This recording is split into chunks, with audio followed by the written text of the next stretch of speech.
Hello, I'm Sabin Dhakal from MBA second trimester, Nepal. Today I am going to present on the topic related with the consequences of structural adjustment policies on the poor. I am going to take an example of Bangladesh where the article was based.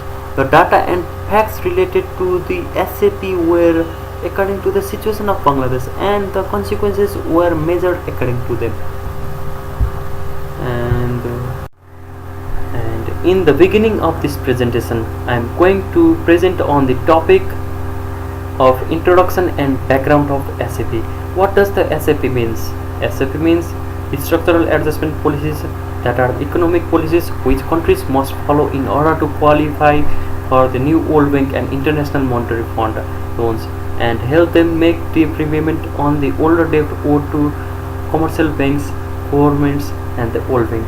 The structural adjustment policies adopted by the developing countries, including Bangladesh, have been prompted by the consideration of achieving macroeconomic balances and by the need for acceleration of economic growth through greater reliance on the market. The impact of SAP on the poor will also depend on whether the SAP package has given adequate emphasis on the poverty and adopted appropriate strategies to lessen the poverty highlighting process. After the introduction and background, I am going to present on the SAP design and its concern for poverty alleviation. This section review will be based on examination of relevant aspects in the World Bank document and strategy papers. To understand the evolution of poverty and poverty alleviation studies, a few documents covering the period of 1990 to 1998 have been chosen. The World Bank 1990, 1993, 1995, 1996, 1998A and 1998B. The 1990 World Bank document suggests government policies should emphasize the two complementary approaches that are the focus on macroeconomic and sectoral policies directed at improving efficiencies and increasing productivity and growth, especially in those sectors where poor predominate. Expansion of programs and lift people out of the poverty. The 1993 document identifies the need for further action in these lines, which includes developing a comprehensive health and poor FP policies, increasing utilization of facilities, better coordination between health and FP, decentralization management and implementing plan to improve personnel management, better management of PFDS and eliminating channels benefiting the better of reformed tendering and OMS system. Introduction of food for education program increasing the coverage of BGD and RMP. And in education sector, priorities include improvement in quality and efficiency by eliminating the problem which take the form of insufficient teacher pupil contact time, poor quality of teacher training, unsatisfactory physical facilities, etc.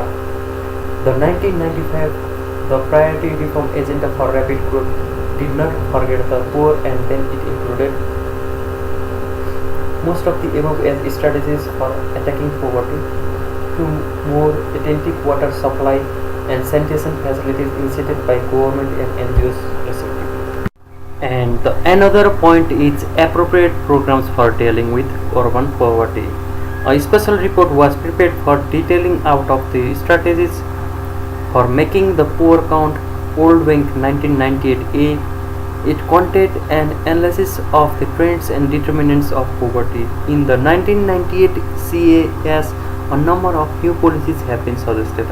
Those policies were the emphasis on social sector expenditure and improvement of quality of service continues. A renewed emphasis on agriculture and rural development has been absorbed. In the social sector development strategy, the issue of equitable access of the poor and gender equality has been raised. Another policy is regional differences in poverty incidence within the urban and rural has been addressed and suggestions for policies designed to improve the characteristics of poor regions has been made.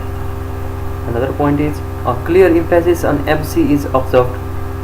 Support MC schemes because NGO-led MC is poverty reducing and is well targeted. And at last, the policy was suggested as emphasis on food safety nets continues with an additional change in form in which safety net would operate. Consider monetization options to increase welfare impact. The above synopsis of policy agenda for poverty alleviation during various phases of SAP highlights the range of policies. Another topic is estimates of poverty on finding the consequences of SAP on poor. The following aspects of the trends of poverty are worth highlighting. There has been decline in headcount ratio of poverty, that is HCR, between 1983 to 84 and 1995 to 96. Both World Bank and BBS estimates show such decline. According to the WB estimates, the decline in HCR of poverty took place between 1991 to 1992 and 1995 to 1996. Before this period, poverty in fact increased.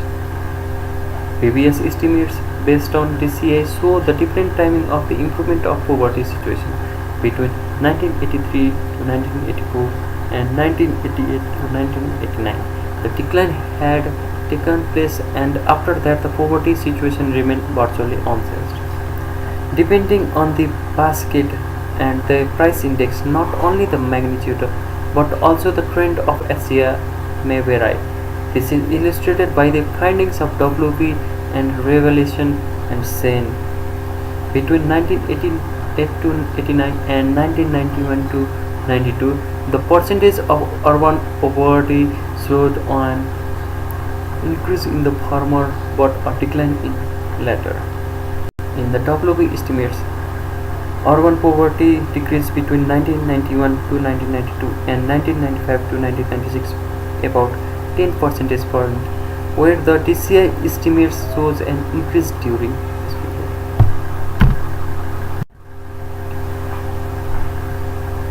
And discussing about the human poverty,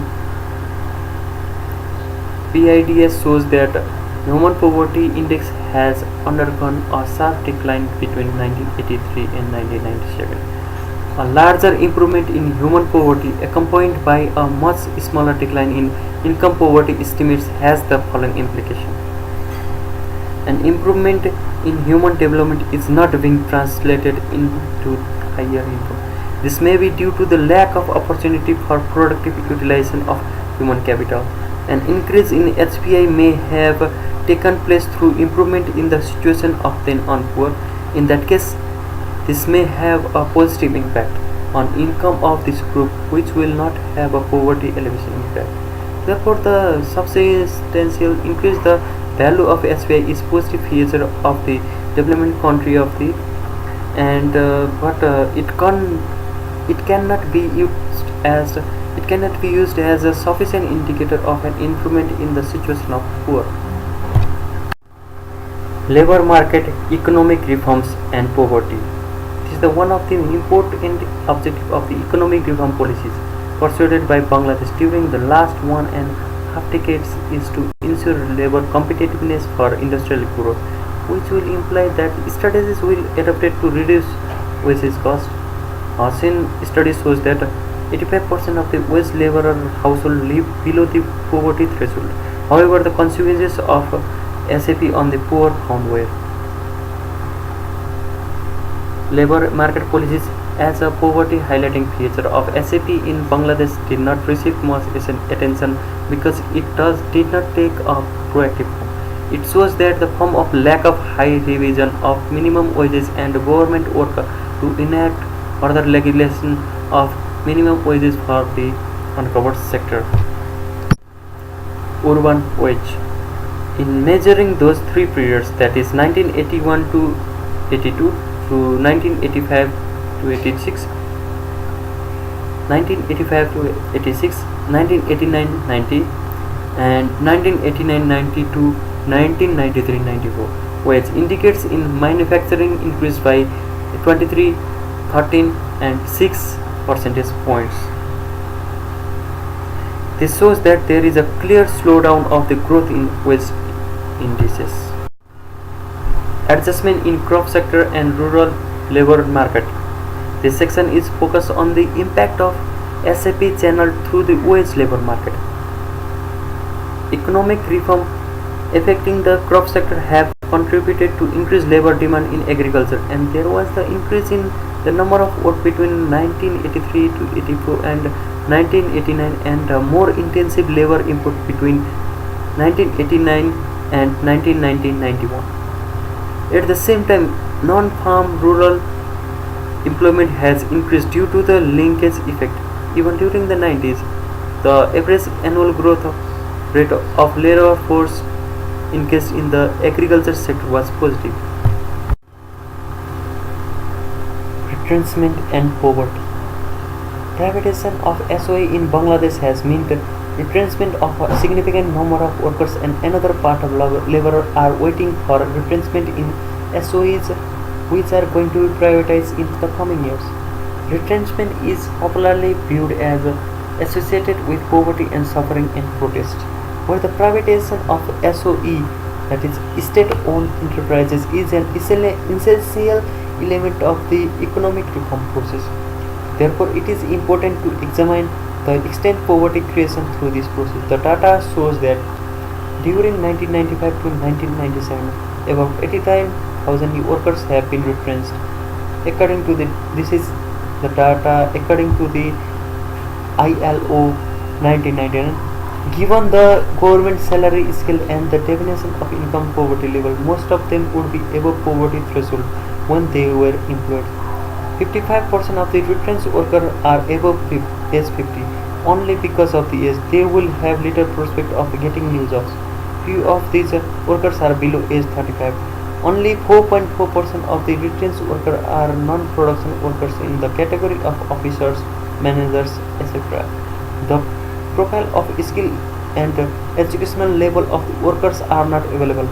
According to the data of ILO 1999, it uses indirect evidence to conclude that about 60% of the retrenched employees are illiterate and their overall educational level are low.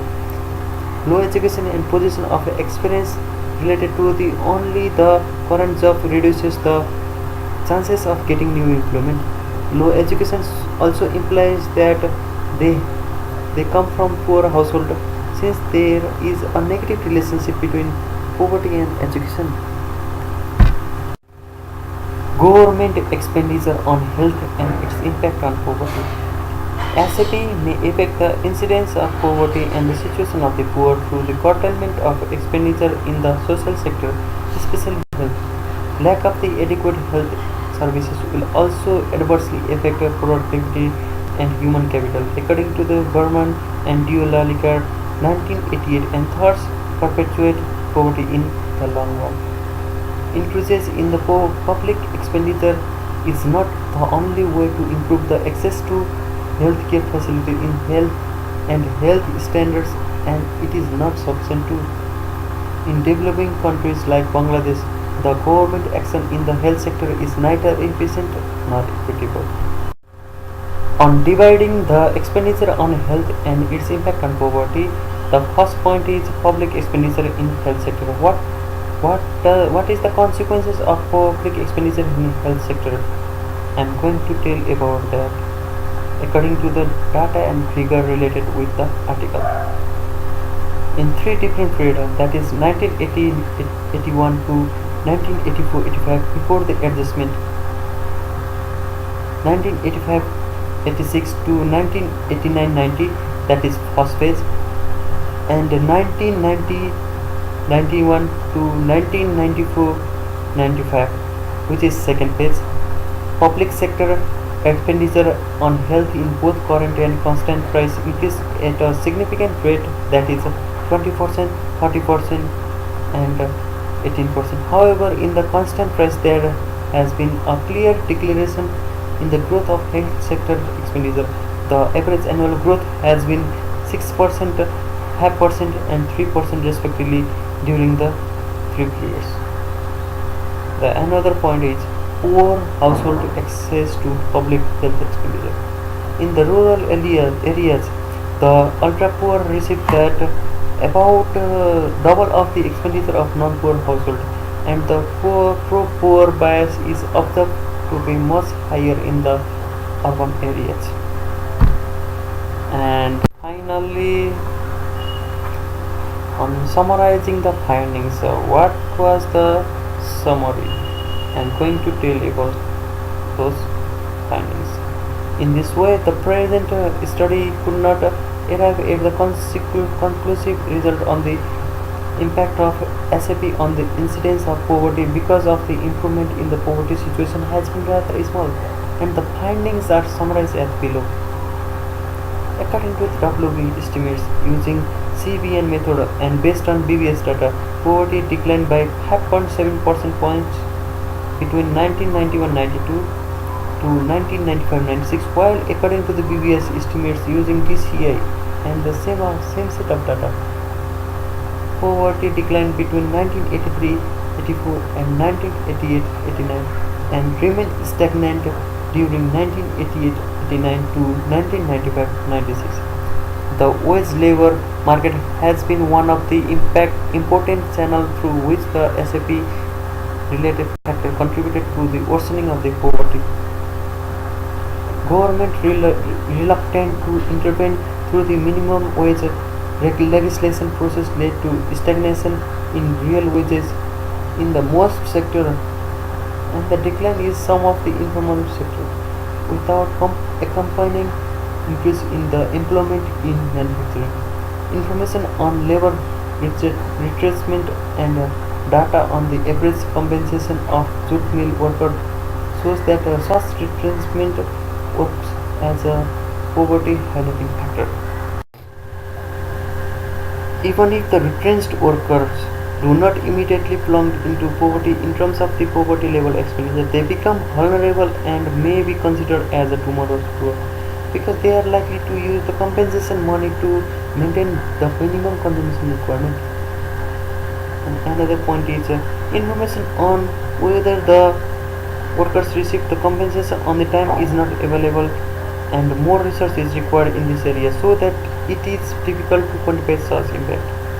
Similarly, in health sector expenditure does not decline, although the growth of the such expenditure, especially in real terms, accelerated during the adjustment period.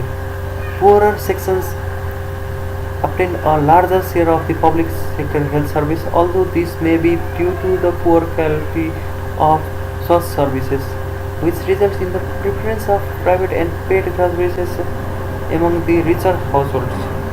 Moreover, during the 90s, the increase in government's health sector expenditure was possible through the reallocation of budget, which may not be feasible in future. This is the matter of concern when the per capita health expenditure in the country is one of the lowest in the region. And at last, my presentation has been finished. Any queries? If you have any queries, you can comment down below. And thank you for watching my video. Thank you.